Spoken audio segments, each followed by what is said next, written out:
Kompas Siang kembali ke ruangan Anda, Saudara. Untuk menekan laju penularan virus corona, Mabes Polri mengerahkan ratusan personel di berbagai daerah untuk membubarkan keramaian warga. Tidak cuma di pusat hiburan, upaya persuasif meminta warga tidak berkerumun juga dilakukan polisi di tengah resepsi pernikahan. Di tengah meluasnya pandemi virus corona, masyarakat Jakarta ternyata masih banyak yang tetap berkumpul di pusat keramaian, salah satunya di kawasan Blok M, Jakarta Selatan. Melihat situasi ini, Direktorat Binmas Polda Metro Jaya dan Polres Jakarta Selatan langsung turun mengimbau warga untuk segera membubarkan diri dan tidak berlama-lama di tengah keramaian, karena rawan tertular virus corona. Kita mencoba mengimbau masyarakat agar segera kembali, tidak berlama-lama di tempat di Blok M sambil membagikan brosur. Nah, brosur itu dengan bahasa yang mudah dimengerti, bahasa yang sederhana, dan nanti bisa disampaikan pada yang lain. Tujuan kita untuk membantu program pemerintah agar masyarakat segera kembali, ya. Karena situasi yang kita ketahui bersama, COVID-19 ini menjadi perhatian kita bersama. Seorang pengemudi ojek daring mengaku tidak bisa berdiam di rumah karena harus mencari nafkah untuk keluarga. Gini ya, kalau kita kan sebagai pekerja harian, ya, dimana kalau kita kerja baru kita bisa dapat uang untuk kebutuhan di rumah, anak istri makan lah gitu. Kalau misalkan kita untuk tetap di rumah aja, itu pasti nggak bisa, karena nggak ada pemasukan. Karena saya sendiri juga sebagai tulang punggung keluarga. Di Parepare, Sulawesi Selatan, personel Polsek Ujung mendatangi warga yang mengadakan resepsi pernikahan. Di resepsi ini, hadir ratusan tamu undangan dari berbagai wilayah. Datangnya dan bentuknya seperti apa? Polisi kemudian memberikan sosialisasi bahaya virus corona dan mengimbau warga menghindari kerumunan dan menjaga jarak di tengah keramaian. Tidak cuma imbauan, polisi membagikan selebaran berisi maklumat Kapolri agar warga tetap berada di rumah untuk bersama-sama memutus rantai penyebaran virus corona. Kapolri dalam maklumatnya melarang berbagai kegiatan yang bersifat mengumpulkan orang banyak.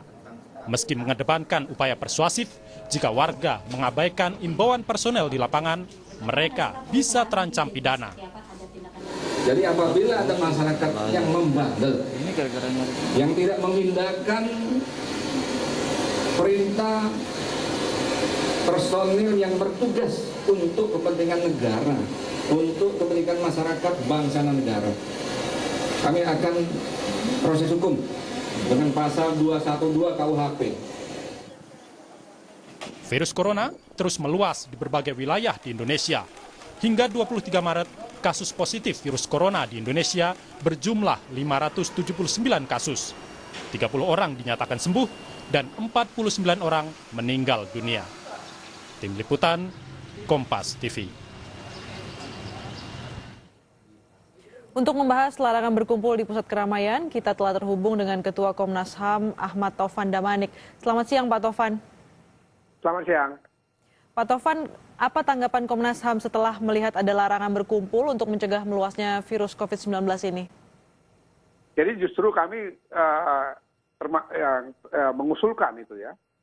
Ketika saya bertemu Pak Doni Monardo di kantor Satuan Gugus Tugas ya, saya sampaikan bahwa seruan-seruan yang selama ini sudah dilakukan oleh pemerintah, baik pusat maupun daerah, ya, itu tidak terlalu efektif di dalam membatasi orang atau mengatur orang di dalam kerumunan dan yang lain-lain ya, yang bisa menimbulkan kemungkinan terpaparnya masyarakat atau individu-individu dari COVID-19 ini. Karena itu waktu itu kami sampaikan bahwa pemerintah, khususnya aparat penegak hukum, untuk tidak ragu-ragu melakukan satu kebijakan yang lebih efektif, lebih tegas gitu. Pak Doni bertanya apakah itu tidak melanggar hak asasi manusia. Saya jelaskan bahwa dalam standar hak asasi manusia di tingkat internasional maupun nasional ada yang disebut sebagai prinsip Sirakusa ya. Dalam prinsip Sirakusa itu hak asasi manusia termasuk kemerdekaan bahkan untuk beragama, mengekspresikan agamanya itu dimungkinkan untuk ditunda, dibatasi atau dikurangi. Dan itu bagian dari justru perlindungan hak asasi manusia, saya katakan. Jadi kurang lebih saya katakan, Bapak jangan khawatir itu tidak melanggar hak asasi manusia, sepanjang tujuannya adalah untuk keselamatan dan kesehatan publik. Ya. Karena ini kan sudah lagi tidak sekedar hak asasi atas kesehatan, tapi hak atas hidup. Karena banyak orang yang sudah meninggal dunia akibat dari virus ini gitu. Karena itu ini sangat serius menurut saya. Yang kedua, justru sebaliknya, kalau pemerintah lalai atau membiarkan saja, ya, sehingga kemudian social distancing dan upaya-upaya pencegahan itu tidak berjalan, itu malah bisa dianggap sebagai pelanggaran hak asasi manusia. Karena banyak orang yang kemudian menjadi korban, baik kesehatannya maupun hak atas hidupnya gitu. Pak Doni senang sekali dan meminta saya untuk konferensi pers bersama beliau, dan disitulah saya sampaikan dengan tegas bahwa Komnas HAM mendukung langkah-langkah yang tegas, lebih progresif, terutama karena kebijakan yang diambil sekarang ini social distancing, maka seluruh protokol-protokol yang terkait dengan social distancing itu harus dipenuhi. Misalnya jangan ada kerumunan, baik kegiatan yang bersifat ekonomi, sosial budaya, maupun kegiatan keagamaan. Pertanyaan beliau waktu itu bagus, bagaimana kalau seandainya sampai itu terkait dengan kegiatan keagamaan? Saya katakan itu tidak melanggar hak asasi, tapi perlu dipertimbangkan aspek hukumnya. Makanya waktu itu saya katakan, kalau Bapak mungkin belum terlalu yakin dengan Undang-Undang Nomor 6 Tahun 2018, yaitu soal kekarantinaan kesehatan atau KUHP dan lain-lain, bisa saja Bapak Presiden kita minta untuk mengeluarkan Perpu atau aturan-aturan hukum yang kuat, sehingga kemudian aparat penegak hukum kita, polisi kita terutama, ketika dia melakukan pembubaran atau katakanlah sampai tindakan yang memberikan sanksi, itu kemudian tidak dianggap sebagai suatu tindakan yang melawan hukum. Gitu. Berbicara soal sanksi, Pak Tovan, ini yang sekarang dilakukan masih upaya persuasif, meski nanti bisa bertindak tegas dengan ada pasal pidana bagi para pelanggar maklumat atau yang masih juga melakukan perkumpulan. Nah, menurut Anda bagaimana ini bisa dilakukan? Ya, pertama tadi saya katakan harus ada alas hukum yang kuat. Ya. Tadi saya tanya waktu itu kepada Pak Doni, apakah Bapak yakin dengan Undang-Undang Nomor 6 2018 itu sudah bisa? Beliau waktu itu bilang yakin. Ya, ada pasal mengenai kalau orang melanggar aturan-aturan kekarantinaan wilayah misalnya sebagai contoh, atau yang lain-lainnya, itu bisa dikenakan tindak pidana. Ya, saya terlalu yakin, ya kami berbeda pendapat, tapi saya menghormati pendapat Pak Doni. Saya katakan, kalau kita belum yakin dengan aturan perundang-undangan atau KUHP yang ada, maka sangat dimungkinkan atau bila mana diperlukan, saya katakan, bisa dibuat Perpu. Sehingga ada alas hukumnya. Itu dibenarkan dalam standar hak asasi internasional. Pertama, harus ada tujuannya. Tujuannya kan jelas. Menjaga keselamatan dan kesehatan publik. Itu di atas daripada kemerdekaan itu sendiri. Dan kalau ini terkait dengan kebebasan orang, misalnya yang dibatasi, itu tidak berarti kebebasan itu hilang. Saya misalnya, saya bisa tetap sholat di dalam rumah saya. Saya tidak kehilangan keyakinan saya sebagai seorang Muslim. Juga orang Kristen begitu, orang Hindu, orang Buddha, atau siapa saja gitu. Yang tidak boleh kan forum internumnya yang diganggu. Jadi keyakinan orang dalam privat itu. Tapi keyakinan dalam arti forum eksternum itu dimungkinkan untuk dibatasi, dikurangi dengan alasan-alasan yang tadi sangat substantif tadi ya, sangat esensial itu. Tapi tentu dengan satu alas hukum yang jelas. Tidak boleh ada abuse of power dari pihak keamanan itu.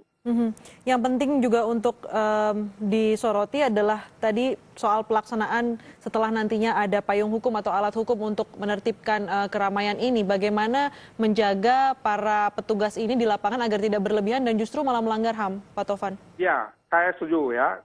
Polisi selama ini bekerja sama dengan Komnas HAM. Kami selalu bikin training-training kepada polisi. Ada SOP dalam dunia kepolisian itu. Saya kira mereka tahu persis ada SOP yang katakanlah sebagai contoh ya, tidak boleh ada torture. Itu kan konvensi yang sudah kita ratifikasi di Indonesia.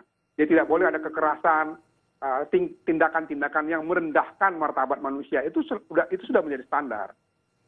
Tidak boleh ada tindakan-tindakan yang kemudian kita anggap sebagai kekerasan atau perendahan martabat. Nah sekarang polisi bilang mereka akan persuasif dulu. Ya nggak apa-apa, bagus. Tapi saya nggak begitu yakin. Karena sampai hari ini kita lihat aja keramaian-keramaian masih terjadi di berbagai tempat. Tetapi juga harus diperhatikan ya. Misalnya gini, di KRL, di Transjakarta dan lain-lain itu penumpang-penumpang masyarakat masih berkumpul. Pertanyaannya, ASN seluruh Indonesia ini sudah semua work from home. Ini siapa ini? Saya menduga ya, saya tidak menuduh ya, tapi saya menduga ini berarti ada yang lembaga-lembaga swasta yang masih juga mendorong pekerja-pekerjanya datang ke kantor. Padahal sudah ada seruan, misalnya di DKI sudah ada seruan dari Gubernur DKI untuk supaya swasta pun itu menerapkan kebijakan work from home gitu. Kecuali orang-orang yang memang sangat dibutuhkan. Di kantor saya misalnya hanya ada security, ada kemudian petugas-petugas yang secara khusus. Saya sendiri hanya dalam waktu-waktu tertentu datang sebentar, mungkin ada surat penting yang saya tangani, setelah itu saya pulang. Semua koordinasi dilakukan di rumah masing-masing. Itu kantor negara sudah seperti itu. Baik. Tapi kantor swasta belum tentu kan. Baik, terima kasih Pak Tovan. Kita akan beralih ke Istana terlebih dahulu untuk melihat konferensi pers. Bicara mengenai pembiayaan BPJS Kesehatan.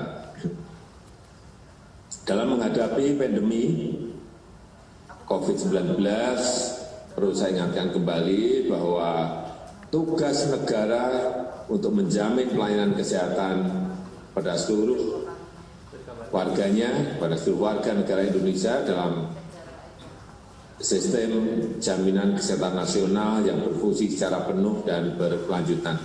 Dan kita tahu memerlukan landasan hukum baru setelah Mahkamah Agung membatalkan kenaikan iuran BPJS Kesehatan bagi peserta BPU dan peserta BP bukan bekerja yang mulai berlaku 1 Januari 2020. Pembatalan kenaikan iuran BPJS Kesehatan ini tentu berpengaruh terhadap pelayanan kesehatan kepada masyarakat, terutama pasien COVID-19. Oleh sebab itu, saya ingin menekankan beberapa hal. Yang pertama, penyelesaian dasar hukum baru yang dibutuhkan untuk mengatur pembiayaan. Sehingga terhadap kepastian pelayanan yang baik bagi pasien maupun pihak rumah sakit. Kemudian tahun ini fokuskan pada kemampuan untuk menjaga rumah sakit dapat berfungsi penuh, terutama alur penjaminan pasien dalam perawatan, serta proses percepatan penyaluran dana yang dibayarkan kepada rumah sakit. Yang kedua, terkait pembiayaan BPJS Kesehatan untuk pasien COVID-19, siapkan beban biaya pelayanan kesehatan atas penanganan bencana wabah COVID-19 ini dalam APBN maupun APBD. Kita harus memastikan bahwa gubernur, bupati, wali kota juga melakukan realokasi anggaran APBD untuk pelayanan kesehatan bagi masyarakat yang terpapar COVID-19. Yang ketiga, untuk Menteri Kesehatan segera tetapkan norma, standar, dan prosedur yang dibutuhkan dalam rangka pelayanan jaminan kesehatan untuk pasien COVID-19. Baik terkait informasi fasilitas kesehatan, besaran biaya pelayanan, serta pendataan fasilitas kesehatan yang mana yang dapat memberikan pelayanan kesehatan akibat COVID-19. Saya rasa itu yang bisa saya sampaikan. Terima kasih.